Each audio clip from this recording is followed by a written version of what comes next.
30ನೇ ತಾರೀಕು ನನ್ನ song release ಆಗಿರುತ್ತೆ KK ಮೂವಿದು ಗುಂಟೂರಮ್ಮಯ್ಯ ಅಂತ. ಸೊ ಅದು ಸಾಂಗ್ ಪ್ರೆಸ್ ಮೀಟ್ಗೆ ನಾನು ಬಂದಿದ್ದು ಉಂಟು ಸರ್. ಸೊ ನಾನು 11 ಪ್ರೆಸ್ ಮೀಟ್ ಹೇಳಿದ್ವಿ, ಬಟ್ ನಾನು ಹೋಗಿದ್ದು 12:15 12:30 ಹತ್ತತ್ರ 1 ಅವರ್ ಅಂತೂ ಲೇಟಾಗಿ ನಾನು ಹೋಗಿದ್ದುಂಟು. ಸೊ ನಾನು ಹೋಗಿದ್ಮೇಲೆ ಎಲ್ಲರಿಗೂ ಮನಸ್ಪೂರ್ವಕವಾಗಿ ಸಾರಿ ಕೇಳಿದೆ, ಅದು ಎಲ್ಲರಿಗೂ ಗೊತ್ತು. ಆ ಒಂದು ಪ್ರೆಸ್ ಮೀಟ್ ಅಲ್ಲಿ ಕೆಲವೊಂದಷ್ಟು ಚರ್ಚೆಗಳಾಗ್ತಾ ಇರುತ್ತೆ, ಬಟ್ ಅಲ್ಲಿ ನನ್ನ ಸೋನು ಆಂಟಿ ಅಂತ ಕೂಡ ಕೆಲವೊಂದಷ್ಟು ಮಾಧ್ಯಮ ಮಿತ್ರರು ಕೂಡ ನನಗೆ ಹೇಳ್ತಾರೆ, ಸೋನು ಆಂಟಿ ಆಗಿದ್ರೆ ಸೋನು ಆಂಟಿನಾ ಅಂತ. ನಾನು ಅವಾಗ ಏನು ರಿಯಾಕ್ಟ್ ಮಾಡಿರಲ್ಲ. ಹೌದು ನನ್ನ ಆಂಟಿನೇ, ಓಕೆ ನಾನು ಲೇಟಾಗಿ ಬಂದಿದ್ದೀನಿ, ದೊಡ್ಡವ್ರು ಏನೋ ಒಂದು ಮಾತು ಹೇಳ್ತಾ ಇದ್ದಾರೆ, ನಾನು ತಗೊಬೇಕು, ನಾನು ಚಿಕ್ಕವಳು ತಗೋತೀನಿ ಅಂತ ಹೇಳ್ಬಿಟ್ಟು ನಾನು ಏನು ಕಾಂಟ್ರವರ್ಸಿ ಮಾಡಿಲ್ಲ ಸರ್. ನಾನು ಅದನ್ನ ಅಲ್ಲಿಗೆ ಬಿಟ್ಟೆ. ನಂತರ ನನ್ನ ಬರ್ಡೇಗೆ, ಅವತ್ತ ನನ್ನ ಬರ್ಡೇ ಆಗಿತ್ತು ಕೂಡ. ಸೊ ಕೆಲವೊಂದಷ್ಟು ಕೇಕ್ಗಳನ್ನ ಕಟ್ ಮಾಡಿಸಿದ್ರು, ಎಲ್ಲ ಮುಗಿಸಿ ನಾನು ಮನೆಗೆ ಹೋಗ್ಬೇಕಿತ್ತು. ಬಟ್ ನನಗೋಸ್ಕರ ಕೆಲವೊಂದಷ್ಟು ಮಾಧ್ಯಮ ಮಿತ್ರದವ್ರು ಬಂದಿದ್ದಾರೆ ಅಂತ ಹೇಳ್ಬಿಟ್ಟು ನನ್ನ ಟೈಮ್ನ ಅವರಿಗೆ ಕೊಟ್ಟು 2 ಅವರ್ಸ್ ನಾನು ನಿಂತ ಜಾಗದಲ್ಲೇ ನಾನು ಎಲ್ಲರಿಗೂ ನಾನು ಇಂಟರ್ವ್ಯೂ ಕೊಟ್ಟಿದ್ದೀನಿ ಸರ್. ಅಂಥದ್ರಲ್ಲಿ ಒಂದು ಹುಡುಗ, ಅವನು ಸುಚಿತೋ ನನಗೆ ಗೊತ್ತಿಲ್ಲ, ನನ್ನ ಪ್ರವೋಕ್ ಮಾಡಕ್ಕೆ ಟ್ರೈ ಮಾಡ್ತಾರೆ ಸರ್, ನನ್ನ ಟ್ರಿಗರ್ ಮಾಡಕ್ಕೆ ಟ್ರೈ ಮಾಡ್ತಿರ್ತಾರೆ. ನನ್ನ ಸಾಂಗ್ ಪ್ರೆಸ್ ಮೀಟ್ ಅಲ್ಲಿ ಬಂದ್ಬಿಟ್ಟು ನಿಮ್ ಸಾಂಗ್ ಏನಾಯ್ತು, ನೀವು ಡ್ಯಾನ್ಸ್ ಹೇಗ್ ಮಾಡಿದ್ರಿ, ಡ್ಯಾನ್ಸ್ ಮಾಡಿರುವಂತಹ ಜಾಗದಲ್ಲಿ ಎಕ್ಸ್ಪೀರಿಯನ್ಸ್ ಏನು, ಅದು ಕೇಳ್ಬೇಕಿತ್ತು ಕ್ವಶನ್. ಅದನ್ನ ಬಿಟ್ಟು ನನ್ನ ವೈಯಕ್ತಿಕ ಕ್ವಶನ್ ನ ಕೇಳಿರೋದುಂಟು.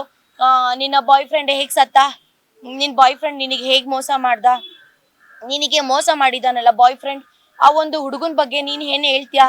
ಬರೀ ಹುಡುಗರೇ ಅಂತ ಅಂದ್ಮೇಲೆ ನಾನು ಈ ಒಂದು ನೆಗೆಟಿವ್ ನನ್ನ ಮಾಡೋದಿಕ್ಕೆ ಅಂತಾನೆ ಅವರು ಬರಕ್ಕೂ ಮುಂಚೆ ಎಲ್ಲ ತಯಾರಿ ಮಾಡ್ಕೊ ಬಂದಿದ್ದಾರೆ ಅಂತ ನನಗೆ ಅನ್ಸುತ್ತೆ ಸರ್. ನಾನು ಅದನ್ನ ಯಾವುದೇ ಕಾರಣಕ್ಕೂ ಇಲ್ಲ ಅಂತ ಹೇಳಲ್ಲ. ಯಾಕೆಂದ್ರೆ ಬೇರೆಯವರೆಲ್ಲ ನನ್ನ ಕ್ವಶನ್ಸ್ ಕೇಳಿದ್ದಾರೆ. ಅವತ್ತು ಇವರು ಇದ್ರು, ಏನ್ ಕ್ವಶನ್ಸ್ ಕೇಳಬೇಕು ಅಷ್ಟು ಕ್ವಶನ್ ನ ಕೇಳಿದ್ದಾರೆ, ಬಟ್ ಅವರು ನನ್ನನ್ನ ಆ ತರ ಮಾಡಿಲ್ಲ. ಈ ಒಂದು ಸೋಷಿಯಲ್ ಮೀಡಿಯಾದಲ್ಲಿ ಏನು ಹುಡುಗರು ಕಳ್ಳನ್ ಮಕ್ಳು ಅಂತ ಒಂದು ಕ್ಲಿಪ್ ಬಂದಿದೆಯಲ್ಲ, ಆ ಒಂದು ಕ್ಲಿಪ್ ಬರಕ್ಕೂ ಮುಂಚೆ ಆ ಆಂಕರ್ ನನ್ನ ಏನ್ ಕ್ವಶನ್ ಮಾಡ್ದ, ಎಲ್ಲೂ ಬಂದಿಲ್ಲ, ಎಲ್ಲ ಕಟ್ ಮಾಡಿ ಹಾಕಿದ್ದಾರೆ. ಅಂತೆ ಅವನು ಯಪ್ಪ ಸಾಚ ಆಗಿದ್ರೆ ಫುಲ್ ವಿಡಿಯೋ ಹಾಕ್ಬೇಕಿತ್ತು. ಈಗ ನನ್ನನ್ನ ಎಲ್ಲ ನೆಗೆಟಿವ್ ಅಂತ ತೋರಿಸಿದಾರಲ್ಲ, ಯಪ್ಪ ಎಷ್ಟು ಪಾಸಿಟಿವ್ ಅನ್ನೋದನ್ನ, ಅವ್ನ್ ಯಾವ ತರ ಕ್ವಶನ್ ಕೇಳ್ದ ಅನ್ನೋದನ್ನ ಹಾಕ್ಬೇಕಿತ್ತು. ಎಲ್ಲೂ ಫುಲ್ ವಿಡಿಯೋ ಹಾಕಿಲ್ಲ ಸರ್ ಅವನು. ಓಕೆ ಮೇಡಮ್, ಈಗ ನೀವು ಅಂದ್ರೆ ಒಂದು ವೈಯಕ್ತಿಕ ವಿಚಾರವನ್ನ ಯೂನಿವರ್ಸಲ್ ಆಗಿ ಹೇಳುವಂತದ್ದು ಎಷ್ಟು ಸರಿ ಅನ್ನೋ ರೀತಿಯಲ್ಲಿ ಚರ್ಚೆ ಆಗ್ತಾ ಇರ್ತಕ್ಕಂಥದ್ದು. ಓಕೆ, ನಿಮ್ಮ ಮತ್ತು ಆ ಒಬ್ಬರ ಅಂದ್ರೆ ವ್ಯಕ್ತಿ ಏನಿದ್ರು ಅವರ ವಿಚಾರ ಸೆಕೆಂಡರಿ ಇರ್ಬೋದು, ಬಟ್ ಇದನ್ನ ಯೂನಿವರ್ಸಲ್ ಆಗಿ ನೀವು ತಗೊಂಡಿರುವಂತದ್ದು ಎಷ್ಟು ಸರಿ ಅನ್ನೋದು ಚರ್ಚೆ ಆಗ್ತದೆ. ಏನಕ್ಕೆ ಅಂತ ಅಂದ್ರೆ ಸರ್, ನಾನ್ ಮಾತಾಡ್ತಾನೆ ಈಗ ನನ್ ಜೊತೆ ನೀವು ಕ್ವಶನ್ ಕೇಳ್ತಾ ಇದ್ದೀರಾ ಅಂದ್ರೆ ನಿಮ್ ಮೇಲೆ ನಾನು ದ್ವೇಷ ಇಟ್ಕೊಂಡು ನಾನು ಆನ್ಸರ್ ಮಾಡಕ್ಕಾಗಲ್ಲ. ನಾವಿಬ್ರು ಮಾತಾಡ್ತಾ ಇದೀವಿ ಅಂತ ಅಂದ್ಮೇಲೆ ಒಂದು ಸಲಿಗೆಯಿಂದ ಆಗಿರ್ಬೋದು ಮಾತಾಡಿರ್ತೀವಿ ಸರ್. ನಾನು ಹುಡುಗರು ಕಳ್ಳನ್ ಮಕ್ಳು ಅಂತ ಹೇಳಿರೋದು ನಿಜ, ಬಟ್ ಅದನ್ನ ನಾನು ಎಲ್ಲೂ ವೈಯಕ್ತಿಕವಾಗಿ ಬಂದು ನನ್ನ ಇನ್ಸ್ಟಾಗ್ರಾಮ್ ಚಾನಲ್ ಆಗಿರ್ಬೋದು, ಯೂಟ್ಯೂಬ್ ಅಲ್ಲಿ ಬ್ಲಾಗ್ ಅಲ್ಲಿ ಆಗಿರ್ಬೋದು ನಾನು ಎಲ್ಲೂ ಹೇಳಿಲ್ಲ.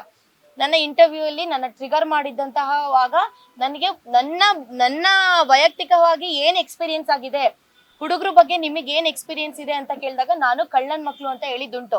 ನನಗ್ ಯಾರು ಏನ್ ಮಾಡಿದಾರಲ್ಲ ಅವ್ರ ಬಗ್ಗೆ ನಾನು ಹೇಳಿದೀನಿ. ನಾನು ಎಲ್ಲಾ ಹುಡುಗರಿಗೂ ಹೇಳಿಲ್ಲ, ಅದು ಮಿಸ್ ಆಗಿ ಹೇಳ್ಬಿಟ್ಟಿದೀನಿ, ಇನ್ಕ್ಲೂಡಿಂಗ್ ಯು ಅಂತ ಹೇಳಿ.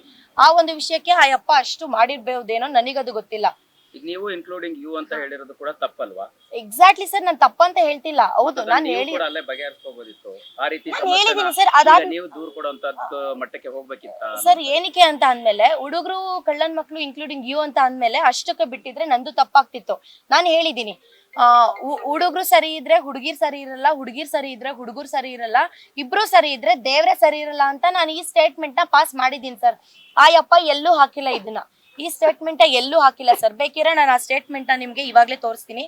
ಸಂಪೂರ್ಣ ನ್ಯೂಸ್, ಇದು ನೊಂದವರ ಧ್ವನಿ.